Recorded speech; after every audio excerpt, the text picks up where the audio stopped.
All right, so our goal in this lesson is to be able to find the slope of a tangent line to a curved line.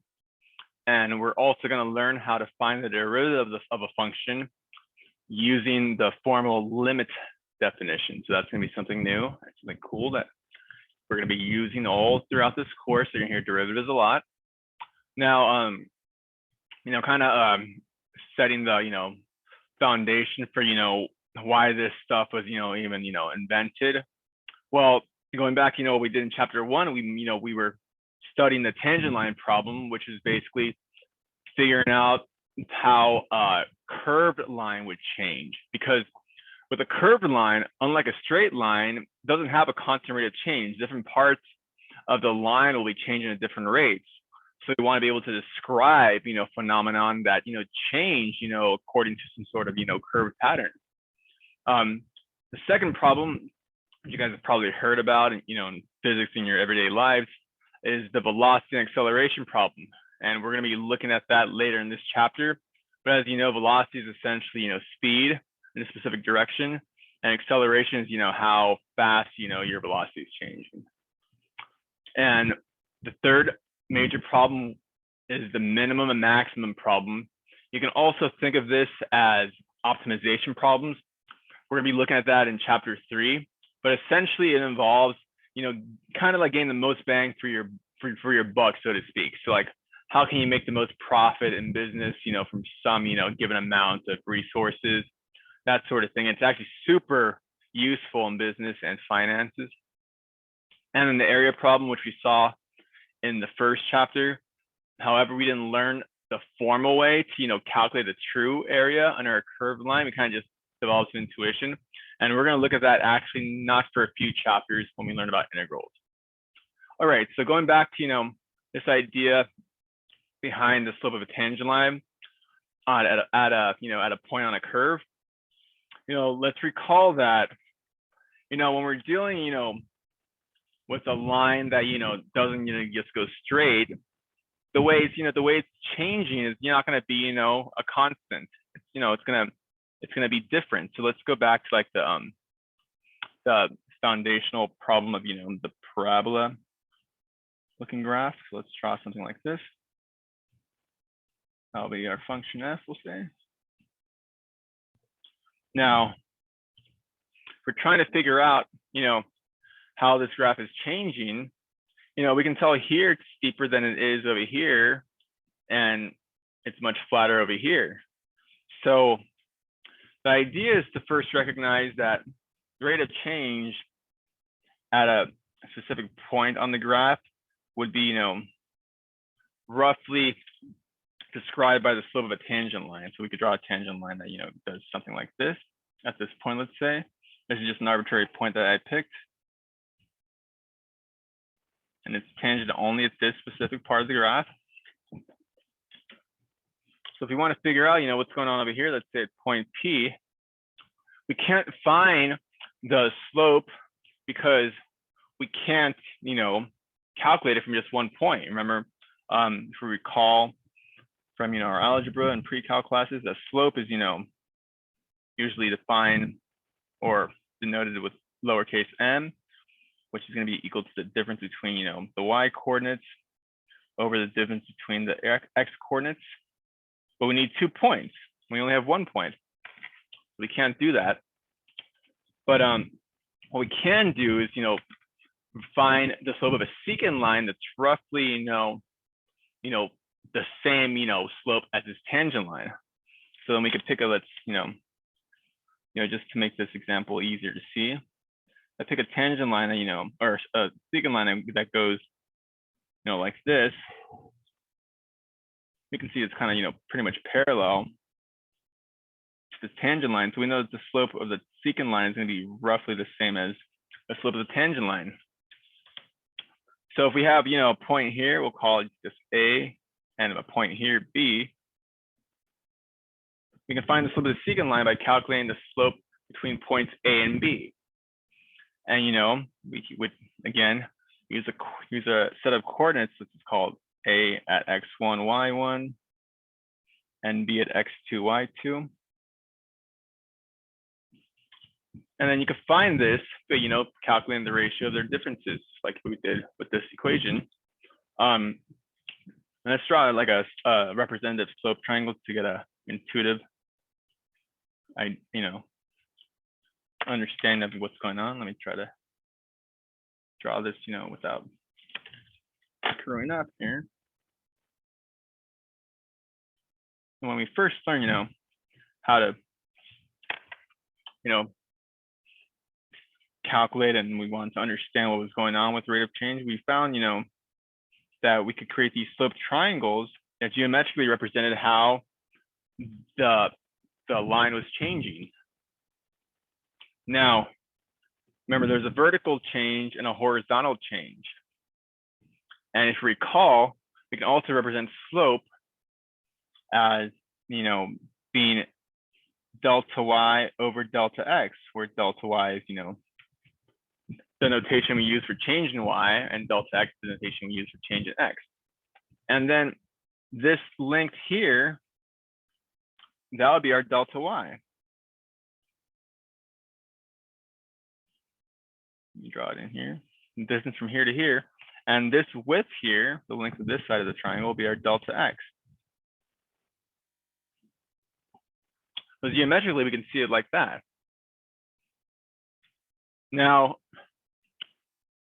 in calculus, since we're going to be going through some, pretty, involved and complex problems, we're going to typically use a more a formal notation when we are working with, derivatives and finding, rates of change of, functions that aren't, simple.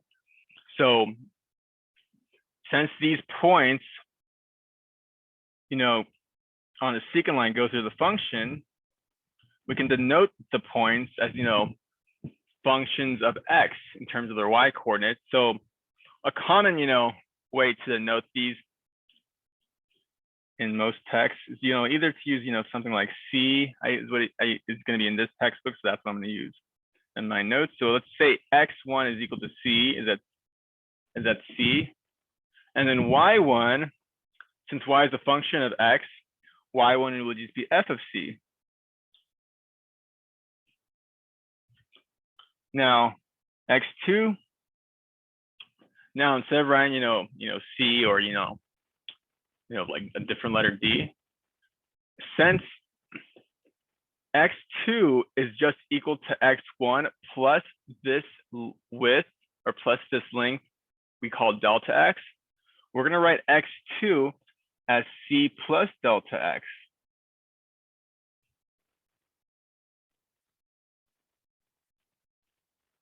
Now, since y2 is a function of x2, we're going to write that y2 is equal to f of C plus delta x.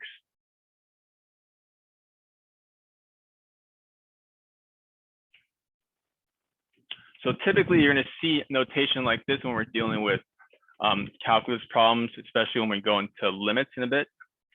So at first, it can be a little confusing because this delta x may not be, something you're used to using, but you're going to learn it. It's actually not that hard.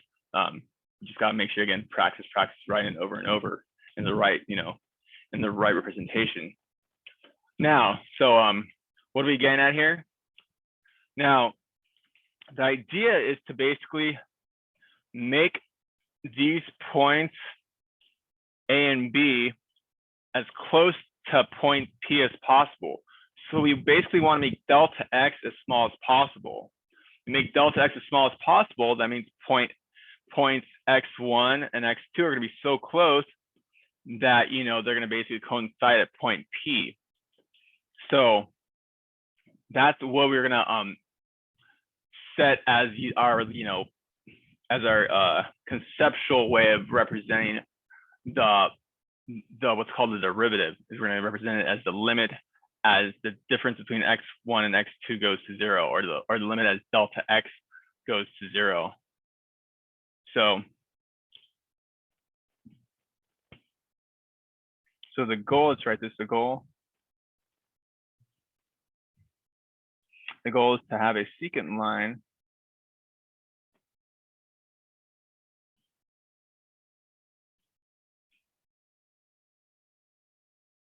with points A and B. And again, we're not, we don't mean this literally, but we'll just say, to kind of just get the idea of what the concept is, with points A and B infinitely close to each other. So we're going to say, as we want to get delta x to go to 0, essentially.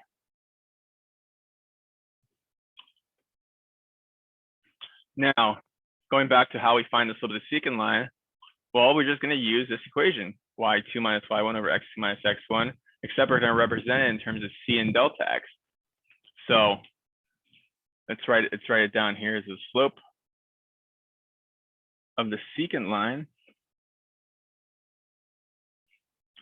will be equal to y2 minus y1 over x2 minus x1. But remember, y2 is just f of c plus delta x.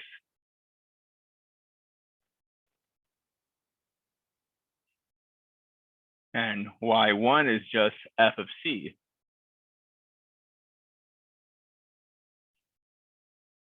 And x2 is c plus delta x. And x1 is just c. And so the c's in denominator cancel, and all you have is the delta x left in denominator. But on top, you really can't simplify that any further. Don't try to combine f of c's. Please don't do that. That'll be wrong. But this is what we're going to use as our formal definition for the equation of the slope of the secant line. Now, this is going to set the foundation for our equation, or the equation that we're going to use to find the slope of a tangent line. Because remember, this is basically going to be equivalent to the slope of the tangent line, because the points A and B are going to get super close to point P. And remember, the slope of M is, or M is equal to delta y over delta x. So common formal way you're going to see this is going to be written probably something like this. And we're going to define it like in this way. So we're going to say that, let me just, I don't want to give that all away yet. So here's the formal definition of the tangent line with slope m. So if we say f is defined on this open interval where it contains, the point c, which is just another way to write x. And if this limit exists, the limit as delta x goes to 0. Just remember, this is just a slope. This is slope m, delta y over delta x. And this is what we had for the equation of the slope of the secant line, except we're going to throw that limit behavior in there because we want the denominator to go to 0. So this is how we're going to calculate the slope of a tangent line at just one point on a graph. So let's go ahead, let's practice this now, because this is always the best way to understand these concepts. And this is also where the problems I actually enjoy. They kind of get very mathy, I would say. You do really cool calculations. So if you're like a math person, you're going to start enjoying doing this, hopefully. Okay, so we're trying to find the equation of the tangent line to this parabola, y equals x squared, the point 1, 1. So let's find that, and let's then draw a picture of what's going on here. So it's going through the point 1, 1, so over here. And we know the parabola, a common, everyday parabola is going to be doing something like this. Y equals x squared. Now, I'm not going to draw the tangent line all the way. I'm kind of just going to draw a little sketch because you don't know exactly what the slope is. But essentially, we want to find the slope of the tangent line to this parabola at that over there. So we're going to use our definition that we just defined up above to find the slope. So let's find the slope first. Let me just write it over right here. So we're going to have m will be defined as the limit as delta x goes to 0 of f of c plus delta x minus f of c all over delta x.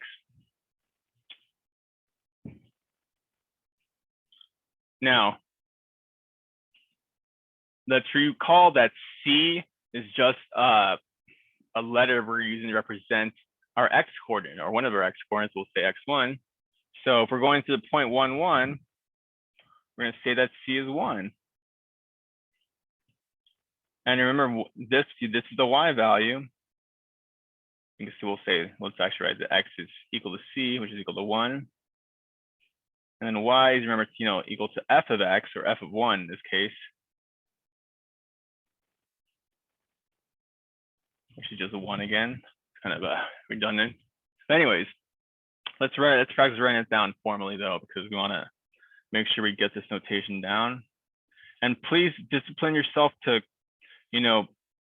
write the limit as delta x goes to 0. I know it can be a little annoying when you have to write it over and over when you in each equation, but it's important because you want to solidify your understanding of limits. And they will dock you points if you don't write these in free response problems on your AP exam. Anyway, so our c is just 1. So we're going to have f of 1 plus delta x minus f of 1. And we're just going to write delta x again as is. Now, let's understand that delta x is, it's not really a number because remember, it just describes the difference as 2 points are converging, but don't overthink it.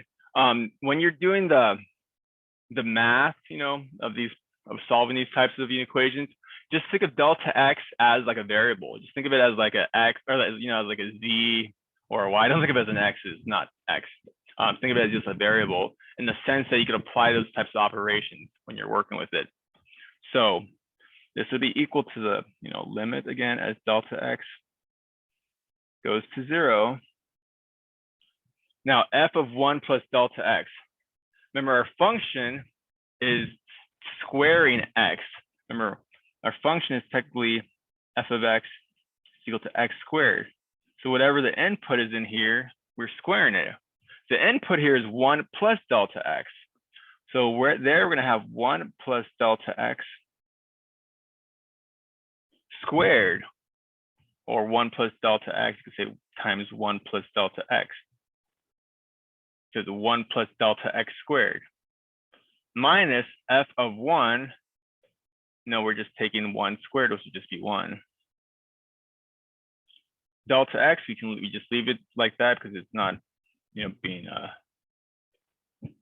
changed by the function. And I wrote it like this just so you can see that the way we multiply it out is just like a binomial. You can leave it as 1 plus delta x and follow it in your head if you want, but sometimes it helps to see this written like this first. All right, so we keep on going. This will be equal to the limit as delta x goes to 0. Again, 1 times 1 plus delta x plus delta x plus delta x squared. So again, just think of it as just like a variable, delta x times delta x. You may have learned like what's called a FOIL method. Minus 1 all over delta x. Let's keep on going.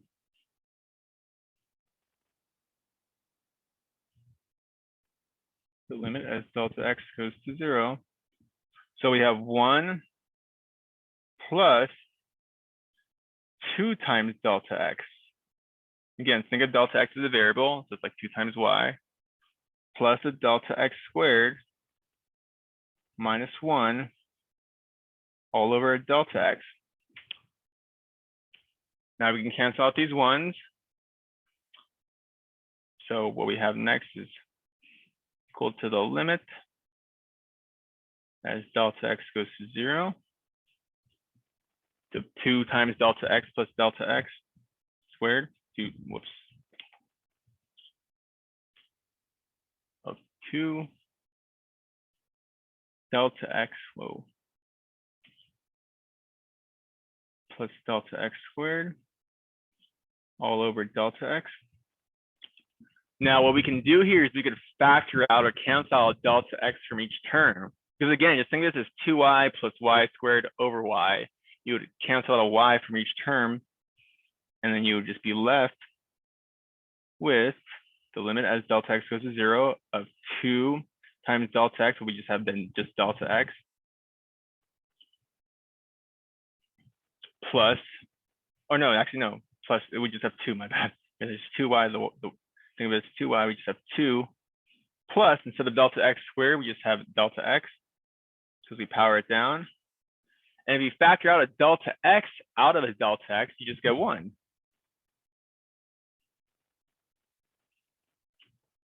Now, that should not lose sight of, why we had to do all this in the first place. It was because, we couldn't simply plug 0 in for delta x because we had a delta x in the denominator. We can't divide by 0. But now that we don't have a delta x in the denominator, it's perfectly okay to do 2 plus 0 up on top. So we get 2 plus 0 is equal over 1.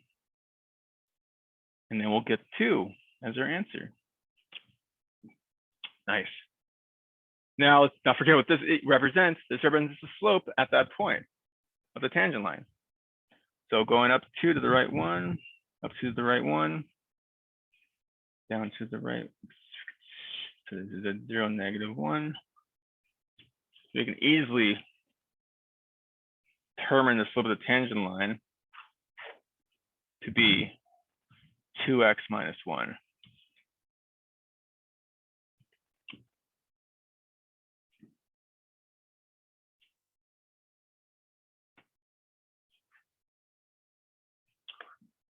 And there you go. That's your first limit